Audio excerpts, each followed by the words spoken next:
Holidays-nale, adu namma GT Holidays da. GT Holidays, South India's #1 travel brand. You know you are special when you're with GT Holidays. Gudalur அருகே ஓவேலி பகுதியில் 12க்கும் மேற்பட்டோரை தாக்கி கொன்ற காட்டு யானையை பிடிக்கும் பணி தீவிரப்படுத்தப்பட்டுள்ளது. இதுகுறித்த கூடுதல் விவரங்களை நமது செய்தியாளர் பிரபு வழங்க கேட்கலாம். பிரபு, யானையை பிடிப்பதற்கான நடவடிக்கை எவ்வாறு நடைபெற்று வருகிறது? விவரங்களை சொல்லுங்க.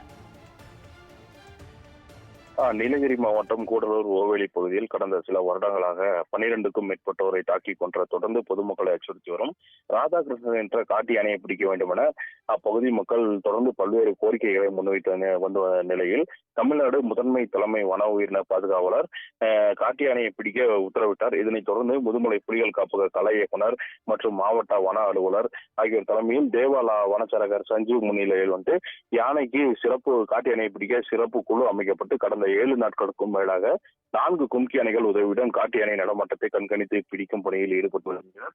இதனைத் தொடர்ந்து நேற்று வன கால்நடை உதவி மருத்துவர் ராஜேஷ் மற்றும் வனத்துறையினர் எல்லமலை பகுதியில் முகாமிட்டிருந்த ராதாகிருஷ்ணன் என்ற காட்டு யானை இருக்கும் இடத்தை சுற்றி வளைத்த வனத்துறையினர் மயக்கூசி செலுத்தி பிடிக்கும் பணியில் ஈடுபட்டனர். அப்போது வானிலையில் மாற்றம் ஏற்பட்டு கடும் மேகமூட்டம் கூடிய காலநிலையானது நிலவியதால் காட்டு யானை தாழ்வான பள்ளத்தாக்கு பகுதிக்கு சென்றது. இதனையடுத்து காட்டு யானையை மயக்கூசி செலுத்தி பிடிக்கும் பணி நேற்றைய தினம் மாலையை தொய்வு ஏற்பட்ட நிலையில் இதனைத் தொடர்ந்து இன்று காட்டு யானையை மயக்க ஊசி செலுத்தி பிடிப்பதற்கான பணிகள் இன்று தீவிரப்படுத்தியுள்ளது. இதனிடையே பொதுமக்கள் தங்கள் வீட்டை விட்டு வெளியேற வேண்டாம் எனவும் தேயிலை தோட்ட தொழிலாளர்கள் தேயிலை பறிக்கும் பணிக்கு செல்ல வேண்டாம் என வனத்துறையினர் தொடர்ந்து ஒலிபெருக்கி மூலம் எச்சரிக்கை விடுத்து பொதுமக்களுக்கு அறிவுறுத்தி யானையை பிடிக்கும் பணியில் ஈடுபட்டு வரும் நிலையில் இதனால் பொதுமக்கள் அப்பகுதி மக்கள் தெரிவிக்கையில் தங்களது வாழ்வாதாரமானது பாதிக்கப்பட்டுள்ளதால் யானையை உடனடியாக பிடிக்க நடவடிக்கை எடுக்க வேண்டும் என அப்பகுதி மக்கள் தெரிவிக்கின்றனர். இதனைத் தொடர்ந்து 8 நாட்களுக்கு மேலாக யானை பிடிக்கும் பணியானது தீவிரமாக நடைபெற்று வருகிறது. விவரங்களுக்கு நன்றி பிரபு.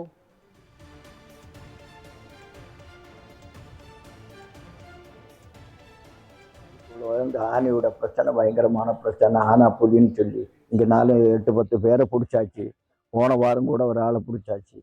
இது மொத்தமா வியாபாரிக்குள்ள எங்க அறிக்கைக்கு பிரகாரம் 12 பேரை இப்ப பிடிச்சிருக்குது. அதுதான் கணக்கு. ஃபாரஸ்டோடையும் நம்மடி கணக்கு. அதெல்லாம் இந்த மாதிரி எப்போதும் பிடிக்கிறேன்னு சொல்லி தான் நடக்குது. ஆனால் அது வரைக்கும் நடக்கல. ஆனால் இந்த வாரம் இப்போ டிபார்ட்மெண்ட் அடிக்கடி வர்றதுனால இந்த மாதிரி பிடிக்குன்ற ஒரு நம்பிக்கையில தான் மக்கள் இருக்கிறாங்க.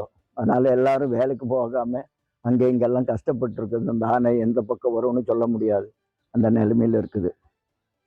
அந்த நம்பிக்கையில தான் இப்போ இருக்கிறாங்க.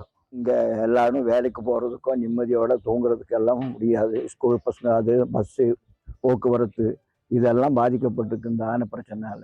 அதனால எல்லாம் இது பிடிச்சாதான் மக்களுக்கு நிம்மதியான வாழ்க்கை கிடைக்குன்ற நம்பிக்கையில தான் இருக்கிறோம்.